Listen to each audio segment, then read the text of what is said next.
Hello, good afternoon, everybody. Welcome to the Putting the Human into Technology podcast. My name's Gethin Ellis, and today I'm delighted to be joined by my special guest, Jake Brown, who is the Marketing and IT Director for Caudwell Youth. Jake, thank you for joining me. You're welcome. It's a pleasure to be here. Okay, so cool. I think we might be a little lag on my internet here, so hopefully I will try and pause long enough to let you get your response in. Okay, so let's kick off with the first question then. Can you just tell us a little bit about yourself and a little bit about the organisation Caudwell Youth that you work for, please, Jake? Of course, I can. So I'm Jake. I'm originally from Hertfordshire. Grew up just on the outskirts of London, and I now live in Nottingham. 28-year-old, and I have been in the charity sector for just over 4 years. So not a huge amount of time in the charity sector. I previously worked in the private sector, worked for a couple of companies, mainly Bourne Leisure, who are the company who own Haven, Warners and Butlins hotels, which was a really interesting time there. And the charity I work for is called Caudwell Youth. We offer an up to 2-year mentoring service for 11 to 24s, and we also do a short-term intervention programme. And most of our work is preventative. It's mainly focused on the risks that young people face, so leaving care, mental health, offending and exploitation are our 4 specialities. Okay, so is that targeted at 11 to 24-year-olds in general, or is it children who've been in care, or is it kind of a mix of different people from different backgrounds? Yeah, it's a bit of a mix. It depends on the areas we work in and the connections we have. So we get a lot of referrals from social services, even like CAMS. We get a few NHS referrals. We get quite a lot from living care teams, get quite a few from young offenders and, or other charities as well, concerned parents, volunteers from other organisations. It's a bit of a mixed bag, really. We do get quite a lot of, I call them like government department referrals as well. So we do work really closely with a lot of government teams as well. And particularly living care team, particularly Milton Keynes. We work with the living care team. Okay, cool. So it's mainly is it mainly Milton Keynes it's based, or is it countrywide? No, so we're not national. No. We're a 2-year-old charity, so we're quite young. And we currently work in Milton Keynes and Bucks, Hertfordshire, Luton, and we expanded into Slough this year. So that was our first sort of expansion outside of our current footprint. Cool. Okay, so 2 years old, you've done quite a lot in 2 years. Then you've had some got some traction quite quickly, which is wonderful. We've gone from we originally started with 16 staff, but now we're about 27. Probably about double the income from when we started. Fair. Well, excellent. Well done. Congratulations on that success, and hopefully you keep going. All right, Jake, I'm going to move on to the next question then. And this is kind of interesting for me because and when I talk to people from the third sector, especially from the charity sector, there's often people in senior leadership teams that look after different areas or multiple different areas, if that makes sense. So you're marketing and IT director. I've had an IT and facilities director, and I can't remember if it was you or somebody else, but somebody else has also done facilities previously as well. I can't remember if it was you telling me that when we were having a chat before we. Yeah. So you get to wear different hats. So if you can share how technology and data have sort of transformed your organization's approach to achieving its mission, and I'm guessing because of there must be some overlap. Well, there's bound to be overlap between marketing and IT and the different functions it serves, and just kind of like how IT can help you in your other functional area. Yeah, I think for us it's been really interesting because we're a new charity. Because we're only 2 years old, we almost got to start like we literally did start from scratch. So we started quite quickly. We started in a matter of weeks, not months or years. And we started with 16 staff, which is really unusual for a charity. Normally, you start small and build up. We're really lucky to be able to work with John Caudwell, who match funds us our income. So for every £1 we raise, he'll donate 33p. So we've got that like security of the more we raise, the more we get match funding, which is really good for the charity. And I think for us, because we started again, and we had experience at a previous charity before that, our jobs before that, it was really nice almost to wipe the slate clean and start again IT-wise and marketing. So we're starting a new brand, new culture, different organisation, new name, and give us a real nice opportunity to get rid of all the systems that we had, get rid of all the processes that we had, and start again. So for us, that was a real. We'd also done a lot of the research into the systems that we used at the time and the systems that we wanted to use in the future, which was really helpful, because often that's the hardest bit, I think, for charities, is doing the research on the systems they want and need, and does it meet their need. And for us, we managed to make a couple of really good choices early on. So we managed to get a CRM in place really early on, and an operational CRM, so it looks after our young persons and volunteer data. Right.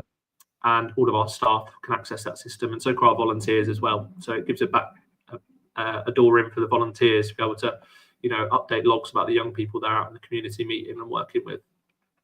Cool. So I think it kind of CRM encompasses you sort of people you help and support, but also the volunteers that provide that help and support too. So it's kind of joined up. Is it specific to Caudwell, or is it something that's bought off the shelf? Is it specific for the charity sector?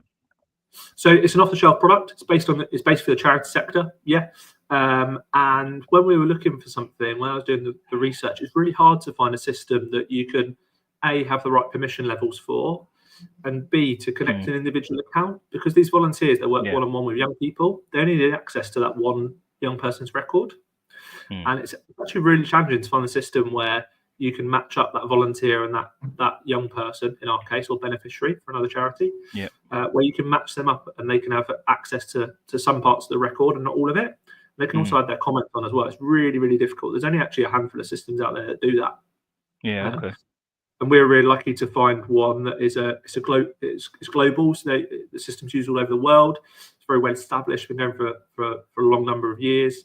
It provides, just nearly off the shelf. It does exactly what we wanted. So we were really lucky to put the research in and go for that early on. So you were able to use that previous knowledge and bring that into your startup charity, and it clearly set you on a good path early. So there's not a lot of technical debt and stuff. You're all quite good.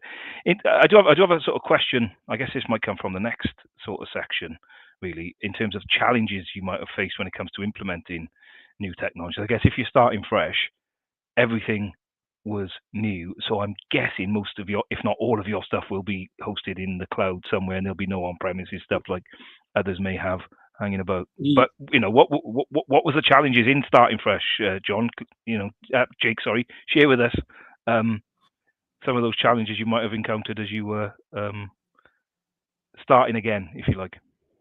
Yeah, I think the challenges that we faced is one of the main challenges. It's really hard as the only person in the company with IT knowledge, skills, and experience I'm responsible for. Yeah. It's just me. I don't have a team at all. I don't have anybody that works for me.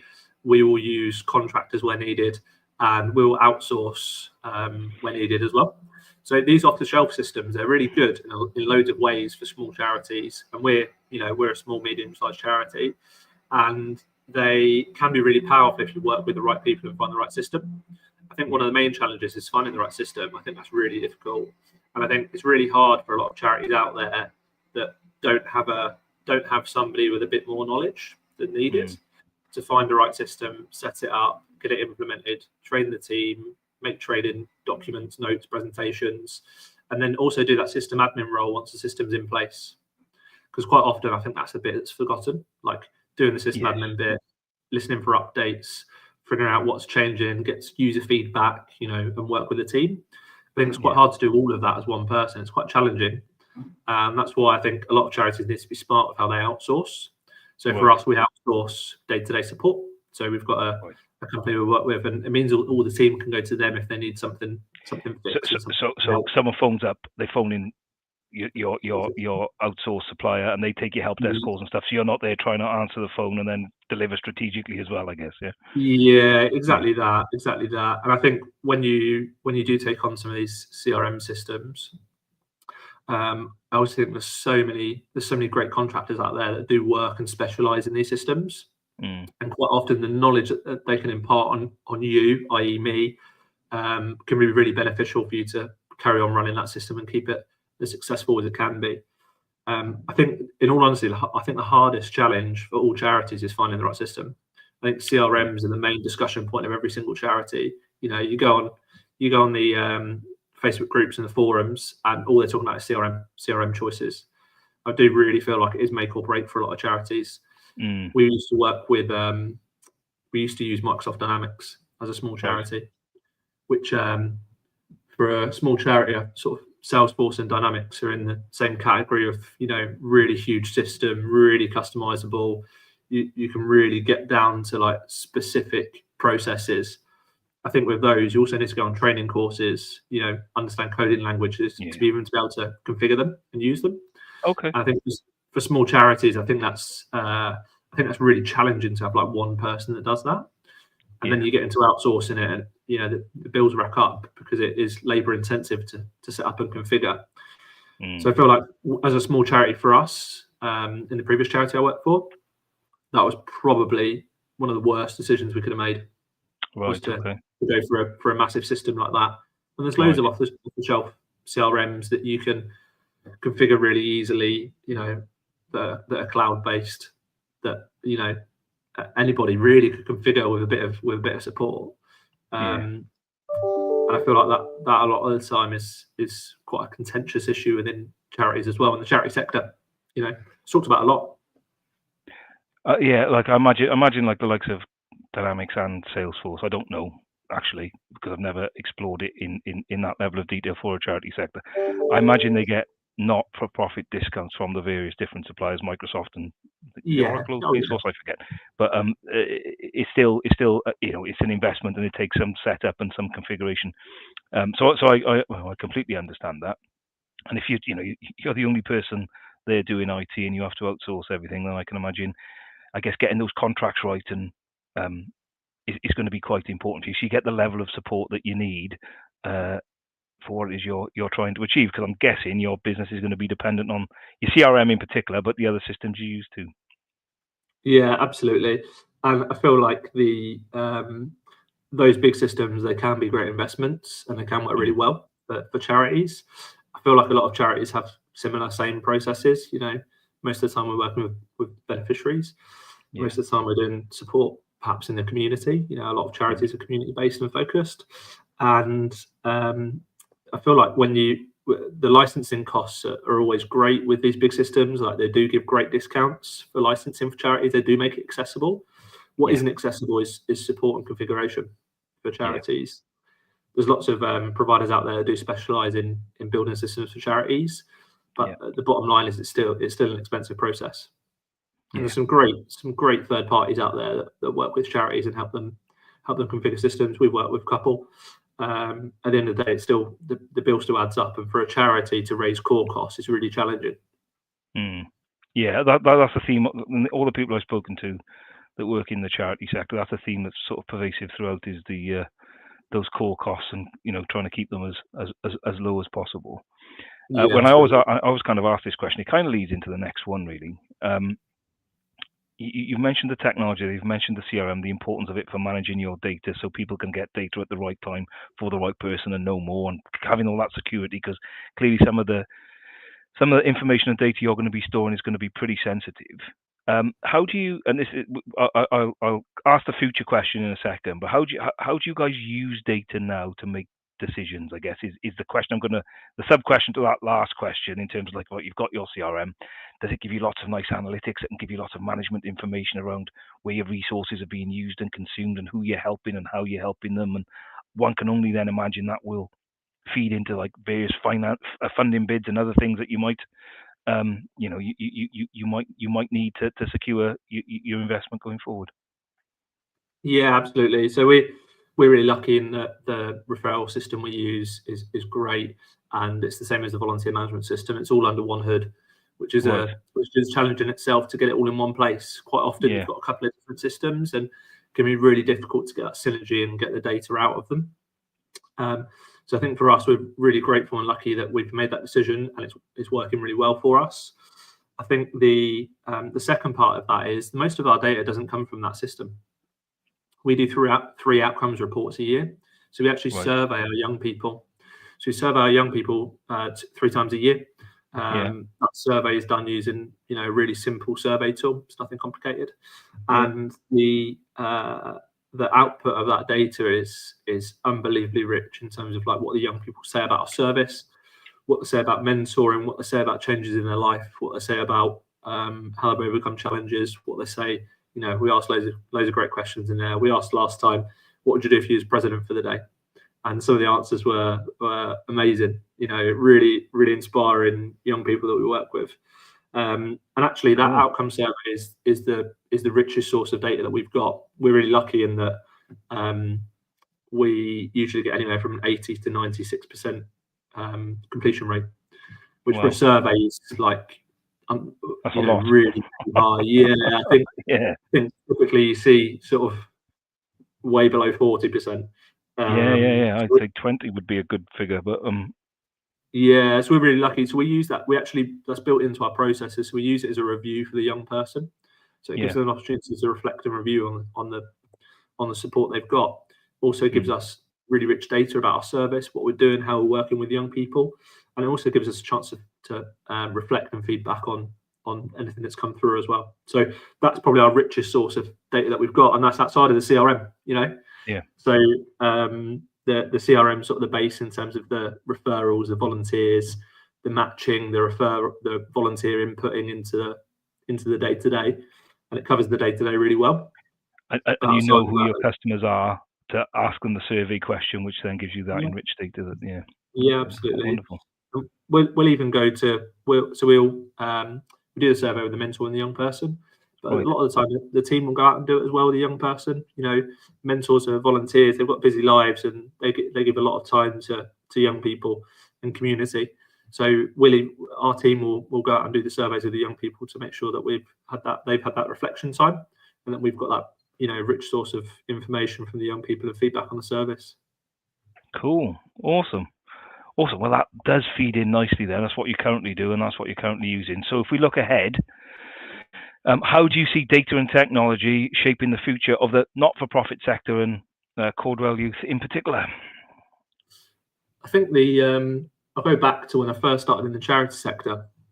So I'd come from a role at Born Leisure, and I took a job there when I think I was 20, my first job there, and I was lots on the phone doing holiday sales, and very interesting job. I spoke to a lot of different people, and I ended up getting another couple of jobs there, and then eventually moved into a project team working on a massive £5 million system implementation, which was facilities management system. And I was really lucky to work in a project team, quite a small project team. Really lucky to get out and see the country and go and visit the sites and work with fantastic people all over the country. When that come to a close and I moved into the not-for-profit sector, the thing I noticed the most is that it felt like I was walking in 10 years in the past. I felt like the challenges that business has already had and overcome, not-for-profits were dealing with them, 10 years later. So I feel like the lessons have already been learned in the private sector. They just need to be applied in the not-for-profit sector a lot of the time. That was my experience anyway of walking into a small charity, and I'm sure lots of small and medium charities are the same, and I'm also sure that the big charities, the top sort of 8,000 charities that are over 1 million, I'm sure they function much more like the private sector does. So I think a lot of the challenges that charities are going through people have already been through the same challenge, just in a different sector with different set of skills and people. So I feel like there's a lot that charities can learn from how private sectors function and how they work. And I feel like the third sector, there's a lot of people who have always been in the third sector, and that's a really good thing. Like most of the time, it attracts people who care. They want satisfaction out of their work. That it's not financial. They don't worry about profit. They worry about changing people's lives and helping people and supporting people. And I feel like that's amazing, and that should never change. And what we could be doing in the charity sector is thinking a bit more like a business sometimes, and thinking a bit more about challenges that have already happened, and we can solve by looking into the past a little bit. I also think that finances are a real challenge for the charity sector for the future. You know, there's 80% of charities and income is less than 100,000 a year, and I think that relating that back to technology, that gives them a really small budget to work with in terms of the technology choices they can make, and the impact of making the wrong ones. You know, I've seen it. I'm sure lots of other people in the sector have seen it. Can be really difficult. Yeah, significant. Yeah, I feel like there's a lot of charity tailored CRM systems setups out there. I feel like sometimes the accessibility of them can be a bit difficult, particularly for charities that don't have an IT person. A lot of time, you know, it's a fundraising person who is trying to build a system, is trying to get everybody to use the CRM, is trying to get everybody trained, is trying to get, you know, is trying to get people bought into using the system. And I feel like just with a little bit of support and encouragement, especially in the smaller and medium-sized charities, and a bit of guiding knowledge and a bit of guiding help, they could make really good choices to set them up for the future. And keep that budget small as well. You know, you don't necessarily need to spend a lot to get a lot of value. There's loads of great off-the-shelf systems out there for charities. Within budget and within scope, and cool. Absolutely, yeah. Cool, Jake. Thank you. That's awesome. It sounds like there's a gap there for those smaller charities in terms of getting advice and stuff, and you know, making sure they make the right choices at the right time. Because as you say, changing them afterwards is a costly affair, and it results in sort of wasted resources. Which, you know, clearly with the figures you just quoted at me, the resources are definitely limited. 100%. Brilliant. Okay, so this takes us to the last question then, Jake. And you've been a great guest. And now I think the question you asked, the question I'm going to ask you is, what is the best piece of career advice you've ever been given? It's a great question. I think I don't really have like one standout sentence or moment or singular, you know, piece of advice. I think one of the things that was most pivotal for me was working in a small project team. I think that was really nice to get exposure to different IT roles, you know, sitting and talking to a developer all day, sitting and talking to the tester, talking to the PM, talking to the system admins, talking to, you know, the whole setup of the team, the scrum master. I think that was like such a vital experience at quite a young age for me. I think that was amazing. I think I also was really lucky, and really the best thing actually wasn't a piece of advice, it was a mentor. So I was really lucky to have it was my line manager at the time. A guy called Joe, and his outlook on work, on, you know, professional relationships, on dedication. You know, I'd never really seen somebody that was so dedicated to their work and what they do. I think that really rubbed off on me. That, you know, quite impressionable. Set the tone for you as well. Yeah, I think it was just really interesting to see how he held himself in meetings, in calls, you know, in his spoken and written language, and what he did. I think that was really interesting to absorb, and I think just being a sponge, like particularly in your earlier years, is there's just nothing better that you can do than be a sponge, be inquisitive, ask questions, try and understand, to learn. You need to understand it, and to understand it, you need to ask questions and be inquisitive. So I feel like that's sometimes it's quite hard to, when you're in the mundane and you're in the same old. It's quite hard to be inquisitive sometimes. I guess so. Yeah, I guess it could be. Yeah. So I feel like it's not one piece of advice, but I feel like I was really lucky to have what at the time I sort of saw as a really strong character. That in a lot of ways I learned a lot from, and, you know, without them even realizing, they probably mentored me. Yeah, I'm sure Joe did it with not I was going to say something that didn't. I was saying it back to myself and it didn't make sense. I'm sure Joe knew what he was doing. I don't mean that in a in a manipulative type of way. It's more like a supportive, encouraging you and allowing you to develop as you know, a team leader. That's one of the skills you've got, is allowing someone to develop and giving them the skills to do so. So acting as a mentor and allowing them to ask questions is a sign of a good leader, I think. So sounds excellent. Jake, thank you very much for joining me today. Your answers have been fabulous. That last bit of career advice, find a mentor. I wrote a blog post probably about a year ago now, where I asked that question, got people to write their answers, and finding a mentor was mentioned several times. And I've got several people who I would call, who have been a mentor to me over the years, and provided me really sound, solid advice and allowed me to grow. So it's definitely something I'd endorse too. But Jake Brown from Caudwell Youth, thank you very much for joining me. It's been a pleasure to have you on. Thank you very much for coming on, and for everyone else, I'll see you again soon. Thanks, Gethin. Pleasure to be here. Thank you, Jake.